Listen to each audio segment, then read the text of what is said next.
اس طرح گھر میں جیسے، اور اسی طرح گھر میں کوئی کام کرنے والے خادم، خدام، ماسیاں، نوکر، چاکر، یہ جائیں گے، ان کے لیے وہ اجازت ہوتی ہے مالک کی طرف سے. تو یہ ہے احکام گھر میں داخل ہونے سے متعلق. تو یہاں سے پتہ ہی چل رہا ہے کہ پرائیویسی کو اللہ نے برقرار رکھا ہے. مگر ایک بات یہ ذہن میں رکھیے، اس کو انگریزی میں کہتے ہیں نا، پرائیویسی وداؤٹ ایکسکلوسیونیس. ایکسکلوسیونیس نہیں بننی چاہیے. پرائیویسی جو ہے پرائیویسی رہنی چاہیے. ایکسکلوسیونیس یعنی آپ الگ ہو جائیں، کٹ جائیں، اور گویا پرائیویٹ لائف میں آپ ایک قلعہ بند ہو گئے. گھر کیا ہو گیا؟ قلعہ ہی ہو گیا. اب کسی مل ہی نہیں رہے، سب سے ملنا چھوڑ دیا، تعلقات سارے توڑ لیے اور معاشرے سے کٹ گئے، الگ ہو گئے اور گھر میں بیٹھ گئے. یہ اچھی زندگی نہیں.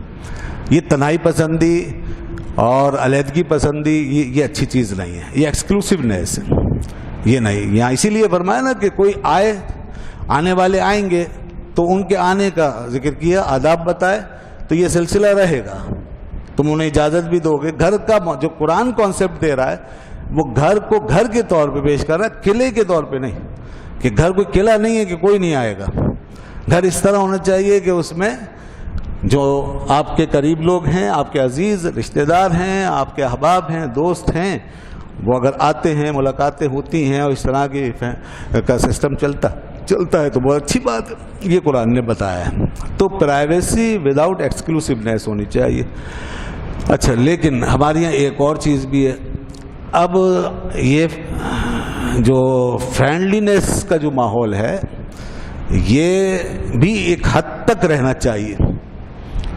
یہ ٹھیک ہے کہ گھر قلعہ نہیں ہے، لیکن گھر چورنگی بھی تو نہیں ہے، گھر چوپال بھی تو نہیں ہے، گھر سرائے عالمگیر بھی تو نہیں ہے کہ جس کا دل چاہ رہا ہے غصہ چلا آ رہا ہے. گھر کا دروازہ ہر وقت کھلا پڑا ہے. گھر ہی نہیں ہے، جو چاہے آئے جائے. بھائی کون ہے؟ ارے دوست ہے ہمارے. کون ہے؟ جی ہمارے جاننے والے ہیں، بس وہ آ رہے ہیں جا رہے ہیں دن رات. گھر میں خواتین ہیں، گھر میں پرائیویسی کا معاملہ ہے، گھر میں پردہ داری کا معاملہ ہے. بہت سی چیزیں ہیں جو اس طرح کھلے عام لوگوں کے سامنے نہیں رکھی جا سکتی. ایک عزت ہے، ایک احترام ہے. تو ہر کوئی ایسے چلا ہے دوستی میں، تعلقات میں نہیں. یہ بھی غلط ہے. دوستی اور تعلقات اتنے نہیں بڑھنے چاہیے. اسی لیے فرینڈلینس جو ہے نا، فرینڈلینس جو ہے یہ وداؤٹ انڈیو فیملیئرٹی ہونا چاہیے. وداؤٹ انڈیو فیملیئرٹی یعنی انڈیو فیملیئرٹی سے بچیں گے آپ. ایسی فیملیئرٹی جو انڈیو ہے نا، جائز نہیں ہے، ان لافل، یہ جائز نہیں ہوگی. تو اس لیے آج کل جیسے گھروں میں بڑی آزادی بھی ہو گئی ہے بہت سے، اور دوست احباب کھلے عام چلے آتے ہیں، اور اندر تک ڈرائنگ روم تک، بیڈ روم تک جس کا دل چاہتا ہے، کوئی کزن ہیں، کوئی دوست ہیں، لوگ ہیں، چلے آتے ہیں. ایسے بھی گھر ہیں. تو یہ منع ہے. یہ قرآن نے اسی لیے فرمایا اجازت لو. یہ سب کے لیے ہے. جو گھر کے باہر رہتا ہے ان سب کے لیے یہ ہے اجازت لیجیے. بلکہ گھر کے اندر بھی کچھ اور پرائیویسیاں ہوتی ہیں جس کی اجازتوں کا ماحول بننا چاہیے. ٹھیک ہے. تو بہرحال مسلمانوں کا گھرانہ ایسے ہوگا. یہ مسلمانوں کا گھرانہ ہے. یہ یورپینس کا گھرانہ نہیں ہے، یہ انگریزوں کا گھرانہ نہیں ہے. تو ان کا گھر اور باہر سب برابر ہوتا ہے. ہمارا گھر ہوتا ہے. مسلمان کا گھر اس شان سے ہونا چاہیے. اس میں کوئی حدود ہونی چاہیے، اس کے آداب ہونے چاہیے. اور باہر کے آدمی میں، گھر کے آدمی میں فرق ہونا چاہیے، فاصلہ ہونا چاہیے، فرق ہونا چاہیے. یہ چیزیں ضروری ہیں تاکہ ہمارا معاشرتی ماحول زیادہ سے زیادہ پاکیزہ ہو سکے اور مضبوط سے مضبوط تر ہو سکے. اللہ تعالیٰ نے سورہ فرقان، یہ تو تھی سورہ نور، یہ مکمل ہوئی. پھر سورہ فرقان پڑھی گئی، سورہ شعراء. سورہ فرقان میں اللہ تعالیٰ نے اپنے کچھ بندوں کا ذکر فرمایا. کل بھی کچھ بندوں کا ذکر ہوا تھا، کیسے ہونے چاہیے اللہ کے بندے. فرما وعباد الرحمن الذین یمشون علی الارض ہونا. اللہ کے بندے تو وہ ہیں، رحمان کے بندے جنہیں وہ اپنا بندہ کہتا ہے. ویسے تو ہم سبھی دعوے دار ہیں، ہم اللہ کے بندے ہیں، مگر مزہ تو اس میں ہے کہ وہ خود کہے کہ یہ میرے بندے ہیں. اسی کو کہتے ہیں عبد دیگر، عبد وہ چیزیں دیگر. عبد اور ہوتا ہے، عبد اور ہوتا ہے. عبدو وہ ہے جسے وہ کہتا ہے کہ میرا بندہ ہے، اور وہ جب کہہ دے کہ میرا بندہ تو بس پھر کیا بات ہے، بات بن گئی پھر. تو اس لیے وہ فرماتا ہے میرا بندہ جسے میں کہوں گا وہ یہ ہوگا. الذین یمشون علی الارض ہونا، زمین پہ جب چلیں گے نا تو عاجزی سے چلیں گے، انکساری سے چلیں گے. چال میں فرق ہوتا ہے. چال بہت کچھ ہوتی ہے. چال سے مراد یہ صرف چلنا ہی نہیں ہے، چال سے مراد یہ پورا انڈیکیشن ہے نا اس کے پورے حال کی طرف، اس کے پورے کردار کی انڈیکیشن ہے. چال انڈیکیشن ہی ہوتی ہے، پورے کردار کو بتاتی ہے. اچھی چال، بری چال، سب جانتے ہیں، محاوروں میں بولتے ہیں چال ڈھال، یہ وہ چال سے پتہ چل جاتا ہے. اچھے لوگوں کی چال اچھی ہوتی ہے، برے لوگوں کی چال بری ہوتی ہے. متکبر کی چال الگ ہوتی ہے، عاجزی کرنے والے کی چال الگ ہوتی ہے، متواضع شخص کی چال. تو پوری شخصیت ہوتی ہے چال کے اندر، چہرے میں، چال میں، چال ڈھال میں. تو اس لیے فرمایا وہ چلتے ہیں، ان کی چال کیسی ہے؟ فرمایا یمشون علی الارض ہونا، عاجزی سے چلتے ہیں، انکساری، تواضع. اس لیے آگے فرمایا اور بھی اوصاف ہیں، صرف چلنا پھرنا یہی نہیں، خالی مقصد پوری شخصیت ہے. فرمایا وَإِذَا خَاطَبَهُمُ الْجَاهِلُونَ قَالُوا سَلَامًا، جب جاہلوں سے مخاطب ہوتے ہیں تو جہالت کی بات نہیں کرتے، سلام کرتے ہوئے گزر جاتے ہیں. سلام کیا، آگے بڑھ گئے. وَالَّذِينَ يَبِيتُونَ لِرَبِّهِمْ سُجَّدًا وَقِيَامًا، اور راتوں کو اٹھ کے اپنے رب کے لیے سجدے کرتے ہیں اور قیام کرتے ہیں. وَالَّذِينَ يَقُولُونَ رَبَّنَا اصْرِفْ عَنَّا عَذَابَ جَهَنَّمَ، اور یہ وہ لوگ ہیں جو کہتے ہیں ہمارے رب ہم سے جہنم کا عذاب پھیر دے. ان عذابها کان غراما، بے شک اس کا عذاب جو ہے جہنم کا یہ چمٹ جانے والا ہے، چمٹ جاتا ہے، ہلاک کر دیتا ہے. انہا ساعت مستقر و مقامہ، یہ جہنم بہت بری جگہ ہے ٹھہرنے کی، جو بھی اس میں جائے گا اس کے لیے برا ٹھکانہ ہوگا. والذین اذا انفقوا لم یسرفوا ولم یقتروا، اور ان کے مالی معاملات اس طرح کے ہوتے ہیں کہ جب وہ خرچ کرتے ہیں تو اسراف نہیں کرتے، ریاکاری نہیں کرتے، دکھاوا نہیں کرتے، اسراف نہیں کرتے، ضائع نہیں کرتے. ولم یقتروا، اور نہ کنجوسی کرتے ہیں، جتنا خرچ کرنا چاہیے اتنا خرچ کرتے ہیں. وَكَانَ بَيْنَ ذَلِكَ قَوَامًا، اس کے درمیان رہتے ہیں. تو یہ وہ لوگ ہیں جو اللہ کے بندے، جن کو کہا رحمان کے بندے. تو ان میں عاجزی، تواضع بہت بڑی چیز ہے جناب. تواضع سے ایک الگ شخصیت بنتی ہے. تواضع ہمارے معاشرے میں کم ہو رہی ہے بدقسمتی سے. ہم اکثر و بیشتر جھگڑوں کی طرف جا رہے ہیں، ہم لڑائیوں کی طرف جاتے ہیں، ہم غصہ جلدی ہو جاتے ہیں، ہم ٹینس جلدی ہو جاتے ہیں. اکثر دیکھیں ہم، اس کی وجہ سے بہت سارے معاملات خراب ہوتے ہیں. یہ سب تواضع کے خلاف.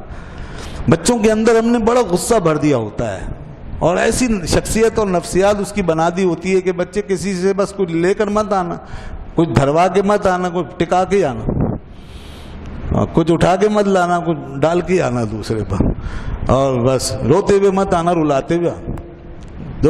کچھ کرے نا 2-4 لگا دینا. یہ سکھایا بہادری، اس کو ہم نے کہا ہوا. اور بچے پہ فخر کرتے ہمیں اس طرح کی باتیں سکھاتے نہیں. تواضع سکھائیں، عاجزی سکھائیں، بڑوں کا ادب سکھائیں. خدا رہا یہ مائیں ہماری بیٹھی ہیں، مائیں بہنیں، یہ زیادہ فرض ان کا ہے. یہ چیزیں زیادہ یہ کر سکتی ہے بچوں کے اندر، ابتدائی عمر میں آپ ڈال سکتی ہیں یہ باتیں. زیادہ باپ سے زیادہ ماں کر سکتی ہے کردار، کہ وہ بچے کو اس طرح بنائے کہ وہ عاجزی سیکھے، تواضع سیکھے. جہاں بے ادبی کرے روکے اسے، سلام کرنا سکھائیں، آداب سکھائیں، بڑوں کے سامنے بیٹھنا سکھائیں. اس سے پوری ایک شخصیت بن جائے گی خود بخود. جب وہ بڑا ہوگا تو آپ کو شرمندگی نہیں ہوگی، آپ خوش ہوں گے دیکھ کے، آپ خوش ہوں گے، اللہ خوش ہے. تواضع سے اللہ خوش ہوتا ہے. حدیث پاک میں آتا ہے من تواضع للہ فقد رفعہ اللہ، جو اللہ کے لیے تواضع کرے اللہ اسے بلند کر دیتا ہے. اللہ خوش بھی ہوتا ہے، بلندی عطا فرما دیتا ہے. تواضع میں بندے نے اپنے آپ کو جھکایا تھا، اللہ نے اٹھا دیا. تو یہ ہے وہ چیز. تو اس لیے ہمارے معاشرے سے تواضع جا رہی ہے. اس تواضع کا کسی کا احسان ہے مانیں، شکریہ ادا کریں. سلام کوئی کر رہا ہے جواب دیں. لحاظ کرنا سیکھیں، کہ لحاظ مطلب کوئی آیا تو اس کا لحاظ کریں. کوئی بزرگ اسے پہلے آگے جگہ دیں، اسے آگے جانے دیں، اسے موقع دے دیں. کوئی بیمار ہے، کوئی کمزور ہے، کوئی اور ہے، کسی کو ضرورت ہے. ان سب چیزوں کا خیال رکھا جائے تو ایسے لوگ یقیناً ایسا معاشرہ پھر فرشتوں کا معاشرہ ہوتا ہے. گویا وہ انسان فرشتوں کی طرح ہوتے ہیں پھر، تو ان سے کسی کو تکلیف نہیں ہوتی. حدیث میں آتا ہے لا ضرر ولا ضرار، نہ کسی خود تکلیف اٹھاؤ نہ دوسرے کو تکلیف پہنچاؤ. ایسے کام نہ کرو جس سے خود تکلیف ہو یا دوسرے کو تکلیف پہنچے. یہ اس سے بچو، لا ضرر ولا ضرار۔ اللہ، ہمارے اسلاف جو تھے، جن کا ہم آج ذکر کرتے ہیں، جو جن سے کتابیں بھری پڑی ہیں، جتنے بھی بزرگان دین، پہلے بزرگ سے لے کر، دنیا کے پہلے بزرگ سے لے کر اور قیامت تک آنے والا کوئی آخری بزرگ جو بھی ہوگا نا، بخدا ان سب کا اخلاق ایک ہی ہوتا ہے، چاہے پرانے زمانے کے ہوں یا ماڈرن ایج کے ہوں یا آنے والے زمانے، سب کا، ان سب کا اخلاق ایک ہوگا، طریقہ ایک ہوگا، رویہ، یہ نہیں بدلتے۔ اگر ان کے تواضع میں، ان کی عاجزی میں، ان کے طریقے میں فرق آ جائے تو بزرگی ختم، کیونکہ وہ ایک ہی چیز ہے۔ یہی انبیاء کا طریقہ ہے، تمام نبیوں کا طریقہ، تمام بزرگوں کا طریقہ، عاجزی، انکساری، تواضع، تکبر کبھی نہیں ہوگا، انانیت کبھی نہیں۔ دیکھیں اللہ کے رسول فاتح مکہ کی حیثیت سے داخل ہوئے مکے میں، 10,000 کا لشکر، بڑی فوج لے کے جا رہے تھے، اور بڑی فتح سے ہمکنار ہوئے۔ آج پورے مکے پہ، سارے عالم عرب پر مسلمانوں کی دھاک بیٹھنے والی بہت بڑی فتح ہے۔ اللہ اکبر، جتنی بڑی فتح ہے اتنی ہی بڑی عاجزی کے ساتھ حضور داخل ہو رہے ہیں، تکبر نہیں، یہاں تک کہ سر بھی نہیں اٹھا رکھا، سر جھکا ہوا ہے ایسے، جس سواری پہ سوار ہیں اس پہ سر جھکا، سیاہ امامہ سر انور پر ہے، اور اس کا شملہ یہ جو ہوتا ہے پیچھے، یہ نیچے لٹکا ہوا ہے، رکاب کو چھو رہا ہے، اتنا سر جھکا ہوا ہے، اس شان سے اللہ کے شہر میں جا رہے ہیں، مکے میں داخل ہو رہے ہیں۔ ابو سفیان اور حضرت عباس ساتھ کھڑے ہوئے تھے۔ ابو سفیان کہنے لگے، دیکھو عباس، تمہارا بھتیجا تو بادشاہ بن گیا، بادشاہ ہیں، بادشاہ آ رہے ہیں، بادشاہ بن گئے ہیں۔ حضرت عباس نے کہا، نہیں ابو سفیان، یہ بادشاہ نہیں، یہ رسول اللہ ہیں، غور سے دیکھو، یہ رسول اللہ ہیں۔ بادشاہ ایسے آتے ہیں؟ کوئی بادشاہ تو آتے ہیں دندناتے ہوئے اور اوپر سر اٹھاتے ہوئے اور فخری انداز میں اور بڑے تکبر کے ساتھ، بادشاہ تو ایسے آتے ہیں۔ یہ تو اللہ کے نبی، یہ نبیوں کا آنا ہے۔ دیکھو اللہ نے کتنی بڑی فتح عطا کی ہے، پھر بھی عاجزی دیکھو کیسے سر جھکا کر تشریف لا رہے ہیں۔ اور پھر آتے کیا اعلان کیا، لا تثریب علیکم اليوم، وہی جو یوسف علیہ السلام نے کہا تھا اپنے بھائیوں سے، فرمایا مکے والو آج تم پہ کوئی معاوضہ نہیں۔ لوگ کی روحیں کانپ رہی تھیں، دل دھڑک رہے تھے، کپ کپا رہے، پریشان تھے، اب کیا ہوگا، اب تو یہ فاتح بن گئے، ہم نے تو انہیں بہت مارا، بہت ستایا، بہت تنگ کیا، انہیں بہت تنگ کیا، ان کے گھر چھڑوا دیے، ان کے مال اموال لوٹ لیے، ان کے بیوی بچوں کو در بدر کر دیا، ان کو کوڑے مارے، ان کو سلوں پہ لٹایا، دھوپ میں، تپتی دھوپ میں تڑپایا، کیا کچھ نہیں کیا تھا۔ دنیا کا سب سے زیادہ ظلم ہوا تھا اس وقت، تو اب ڈر رہے تھے سب کے، پتہ نہیں اب کیا ہوگا، ہمارے تو ٹکڑے ٹکڑے ہو جائیں گے۔ لیکن جب رسول رحمت نے وہاں تشریف لا کر اعلان فرمایا تو سب حیران رہ گئے، ان کے خوف اور ان کی دہشت کے برخلاف ایک عجیب انہوں نے جواب پایا آپ کی ذات سے، اور وہ یہ کہ لا تثریب علیکم اليوم، جاؤ آج تم پر کوئی معاوضہ نہیں، تم سب سے معاف کر دیا گیا، سب کو معاف کر دیا گیا، کوئی پکڑ نہیں، کوئی معاوضہ نہیں، اور جو یہاں پناہ لے لے اس کو چھوڑ دیا جائے گا، سوائے 2-4 آدمیوں کے، فرمایا یہ جہاں ملے ان کو پکڑ لو اور مار دو، باقی سب کو معاف کر دیا گیا۔ تو یہ تھا رویہ، یہ ہے تواضع۔ تواضع انسان کی جو ہے نا، یہ بہت کچھ دنیا کو دے دیتی ہے۔ ہم اگر کسی کو کچھ دے سکتے ہیں تواضع سے دے سکتے ہیں، متکبر آدمی کے پاس کچھ نہیں ملتا، اور جو متکبر ہیں ہسٹری میں وہ مٹ گئے، بادشاہ جو ہیں اپنی بادشاہت کے ساتھ آج سب کے سب مٹے ہوئے ہیں، لیکن وہ بادشاہ آج بھی زندہ ہیں اور ان کی حکومتیں آج بھی قائم ہیں جنہوں نے تواضع کے ساتھ بادشاہت کی، بادشاہ بن کے بھی تواضع کے ساتھ رہے، متواضع رہے۔ ایسے ایسے بھی لوگ ہوئے دنیا میں، انبیاء کرام میں بھی ایسے بہت سے بادشاہ ہوئے، اور بعد میں بھی لوگ بہت سے ہوئے۔ حضرت خواجہ نظام الدین اولیاء رحمۃ اللہ علیہ کی ایک بات یاد آتی ہے، اب خواجہ صاحب کی کیا بات ہے، وہ تو محبوب الہی کہلاتے تھے، اولیاء کے سردار، کتنے اولیاء کے سردار ہیں۔ ایک بڑا جنکشن ہے سلسلہ چشتیہ میں، بڑے بڑے جو جنکشن ہیں اس میں خواجہ نظام الدین اولیاء ہیں، جہاں سے پھر ولایتیں بڑھتی ہیں اور کتنے ولی بنتے ہیں دلی کے اندر۔ تو ان کے دور میں ایک مولانا تھے، مولانا ضیاء الدین سنامی۔ میں ذرا کچھ شخصیت، تواضع، متواضع شخصیتوں کا ماحول بتا رہا ہوں، ذرا دیکھیے کیا ہوتا ہے وہ ہمارے ماحول میں ان کے ماحول میں کتنا فرق ہے۔ یہ ہے عباد الرحمن۔ تو وہ مولانا ضیاء الدین سنامی تھے، وہ حضرت خواجہ نظام الدین اولیاء رحمۃ اللہ علیہ سے اختلاف رکھتے تھے ایک مسئلے میں، اور وہ مسئلہ تھا سما کا۔ آپ کے یہاں سما ہوتی تھی، سلسلہ چشتیہ میں سما ہمیشہ متعارف رہی، تو سما ہوتی تھی، مگر میں نے پہلے بھی بتایا کہ سما جو ہے اس وقت کی مزامیر سے خالی ہوتی تھی، یعنی مزامیر نہیں ہوتے تھے یہ ڈھول باجے. تو آج کل خیر مزامیر بھی اس میں ایڈ ہو گئے. تو مولانا ضیاء الدین سنامی جو تھے وہ اس کے بھی خلاف تھے، وہ یعنی بغیر مزامیر کی جو سما تھی اس کے بھی وہ خلاف تھے. اور وہ کہتے تھے یہ صحیح نہیں ہے، یہ آپ صلی اللہ علیہ وسلم کے زمانے میں اس طرح سما نہیں ہوا، صحابہ کرام نے اس طرح سما نہیں کیا، یہ آپ نے کیا، یہ سنت کے مطابق نہیں ہے. تو وہ ہمیشہ خلاف بولتے تھے اور خواجہ صاحب سے اختلاف رکھتے، کبھی آتے بھی نہیں تھے اور اس کے خلاف فتویٰ بھی دیتے تھے سما کے خلاف. لوگوں کو معلوم تھا جو مریدین تھے وہ ناراض بھی ہوتے ہوں گے، غصہ بھی ہوتے ہوں گے، مگر خواجہ صاحب نے کبھی غصہ نہیں کیا. اور مولانا ضیاء الدین سنامی بہت اچھے عالم تھے، کوئی ایسے نہیں گلی کوچے کے مولوی، بڑے زبردست عالم تھے اور بڑا مطالعہ تھا ان کا. پر وہ شریعت کے معاملے میں بہت سخت تھے، بس شریعت کے معاملے میں بہت اسٹرکٹ تھے، بہت سخت تھے وہ. تو اس لیے وہ حضرت بو علی شاہ قلندر رحمۃ اللہ علیہ جب ان کے سامنے آتے تھے تو بو علی شاہ قلندر تو مجذوب تھے نا، ان پر وجد کی کیفیت طاری رہتی تھی، جذب کی، ایک عرصے تک، کئی مہینوں تک. تو اس میں ان کے بال سارے بڑھ جاتے تھے حضرت بو علی شاہ قلندر کی، مونچھیں بڑھ جاتی، داڑھی بے تحاشا بڑھ جاتی. تو مولانا اتنے پابند شریعت تھے مولانا ضیاء الدین سنامی کے، کینچی ہاتھ میں رکھتے تھے صرف ان کے لیے کہ جب یہ آئیں گے تو ان کی یہ سارا میں شریعت کے مطابق کر دوں گا. تو لہٰذا وہ بال داڑھی پکڑ کے سنت کے مطابق کاٹ دیا کرتے تھے، ان کی مونچھیں سب تراش دیتے تھے سب.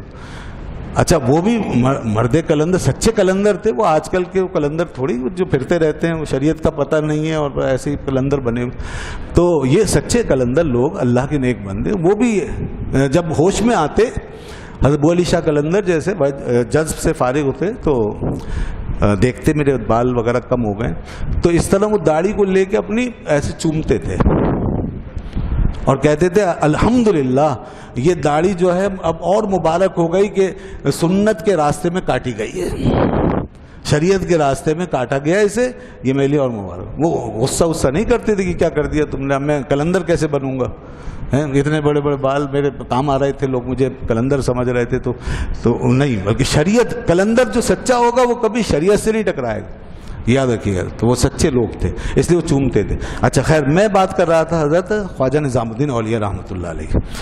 تو اب ہوا یہ کہ مولانا ضیاء الدین سنامی جو ہیں وہ اسی طرح چلتے رہے، بالآخر ان کا آخری وقت آ گیا، مولانا سنامی کا آخری وقت آ گیا اور وہ حالت نزا میں چلے گئے. حضرت خواجہ صاحب کو پتہ چلی یہ بات کہ وہ بیمار ہوئے ہیں اور بہت بالکل حالت خراب ہے اور آخری لمحات ہیں. تو خواجہ صاحب نے فرمایا چلو عیادت کر لیتے. دیکھیں اب آپ یہ تواضع دیکھیں، انا نہیں ہے نا کہیں. ساری زندگی اختلاف کرنے والے مولانا سنامی، اور اب ان کا یہ حال ہو گیا. تو حضرت خواجہ صاحب نے اپنی طرف سے بڑے اعلیٰ اخلاق کا مظاہرہ فرمایا، تواضع کا اظہار فرمایا، چلیں ان کی عیادت کر. تو یہ کچھ لوگوں کے ساتھ خواجہ صاحب اٹھے اور ان کی طرف جانے کے لیے تیار ہوئے. ابھی نکلے ہی ہیں، راستے میں ہے کہ کسی نے بھاگ کر جا کے مولانا کو بتا دیا کہ خواجہ صاحب تشریف لا رہے ہیں، خواجہ نظام الدین اولیاء رحمۃ اللہ علیہ تشریف لا رہے ہیں. اب جو مولانا ضیاء الدین سنامی کو یہ بات پتہ چلی کہ خواجہ صاحب تشریف لا رہے ہیں، اب وہ اختلاف ضرور کرتے تھے ایک مسئلے میں، لیکن یہ جانتے تھے کہ یہ بہت بڑے ولی ہیں، ان کا مقام بہت بلند ہے، ان کی بزرگی مسلم ہے. تو وہ انہوں نے بھی پھر دیکھیے کس قسم کا رسپانس دیا. تو فوراً اب دائیں بائیں دیکھنے لگے، پریشان، کیا کروں، خواجہ صاحب تشریف لا رہے ہیں میرے گھر میں، میرے غریب خانے میں ان کو کیسے بلاؤں، کہاں بٹھاؤں، کہاں جگہ پہ. تو اس پریشانی ہیزیٹیشن میں تھے وہ. تو انہوں نے اپنی پگڑی اتار لی، سر کے سرانے جو امامہ رکھا ہو اتار، اپنے شاگردوں سے کہا اس کو کھولو، جلدی جلدی کھولو، بس اس سے زیادہ اور کوئی اکرام کی چیز نہیں ہے خواجہ صاحب کے لیے. یہ میرا امامہ نیچے بچھاؤ، جہاں وہ راستے تک، دروازے تک، چوکھٹ تک خواجہ صاحب جب تشریف لائیں تو میرے امامے پہ چلتے ہوئے آئیں گے، میرے سر پر آئیں گے، اس سے زیادہ اور اکرام کی کوئی چیز نہیں. چنانچہ امامہ بچھا دیا اپنا. خواجہ صاحب تشریف لائے اور آ کے دروازے پہ، چوکھٹ پہ جیسے ہی پہنچے تو نیچے دیکھا تو امامہ بچھا ہوا. انہوں نے پھر کیا کیا، اب دیکھیں یہ سب ماحول، انہوں نے اس امامے کو اٹھا کے لپیٹ کے سینے سے لگا لیا. اور پھر اس کے بعد بڑے احترام سے مامون کے سراہنے رکھا اور جا کے بیٹھ گئے. کوئی کسی کی انسلٹ نہیں کر رہا یہاں پہ, توہین نہیں ہو رہی, کیسی تواضع ہے, ایک دوسرے کا لحاظ ہے. اختلاف اپنی جگہ یہ ہوتے ہیں, یہ ماحول ہوتا ہے. اختلاف اور مخالفت میں یہ فرق ہے. اختلاف میں ادب نہیں جاتا, اخلاق نہیں جاتا. اختلاف جب تک اختلاف ہوتا ہے ادب, اخلاق, تواضع سب باقی رہتا ہے. اور جب یہ چیزیں چلی جائیں تو اختلاف نہیں, مخالفت ہے. تو یہ لوگ مخالفت سے پاک تھے. اب جا کے جو بیٹھے تو تھوڑی دیر بیٹھے تھے. لوگ کہتے ہیں کہ مولانا ضیاء الدین سلامی جو تھے وہ آنکھ نہیں ملا سکتے تھے, شرمندہ تھے. ساری زندگی اختلاف کیا تھا, ساری زندگی فتویٰ دیا, اور آج وہی شخص سامنے بیٹھا ہے. حضرت نے حال چال پوچھا, دعا خیر فرمائی, تھوڑی دیر نشست رہی, اس کے بعد پھر آپ نے اجازت لی اور نکل کے چلے گئے. جیسے ہی دروازے سے باہر قدم رکھا اندر سے رونے کی آواز آئی, یعنی مولانا کا انتقال ہو گیا. تو وہیں آپ نے ایک سرد آہ بھری, آہ انا للہ و انا الیہ راجعون. شریعت کا ایک ہی پاسبان تھا. اب جو الفاظ ادا کیے وہ یہ تھے, شریعت کا ایک ہی پاسبان تھا, وہ بھی جدا ہو گیا. یہ دیکھیں, تو وہ چونکہ شریعت کی پاسبانی میں یہ بات کر رہے تھے تو اس کا ادب. حضرت خواجہ صاحب فرما رہے شریعت کی پاسبانی میں یہ بات کر رہے تھے, تو اب اس کا ادب, اس کا لحاظ. یہ عالم تھا جناب ان ہستیوں کا, ان بزرگوں کا. یہ ہمارے اسلاف, ہمیں اس قسم کے ماحول کو سامنے رکھنا چاہیے, ان باتوں کو, ان طریقوں کو. یہ وہ طریقے ہیں, وہ انوار ہیں. گویا طریقے کیا, انوار ہیں جو ہماری دنیا میں پہلے کبھی چمکتے تھے, اور جب بھی چمکیں گے انشاءاللہ یہ ماحول جو ہے بقع نور بن جائے گا. نور علی نور, سورہ نور کے اندر لفظ آتا ہے نور علی نور, تو یہ ہے نور علی نور, ایک نور یہ بھی ہے. اللہ تعالی ہمیں اس قسم کے آداب و اخلاق کی پیروی کرنے کی توفیق عطا فرمائے, تواضع عطا فرمائے, عاجزی عطا فرمائے. وآخر دعوانا الحمدللہ رب العالمین. الحمدللہ رب العالمین.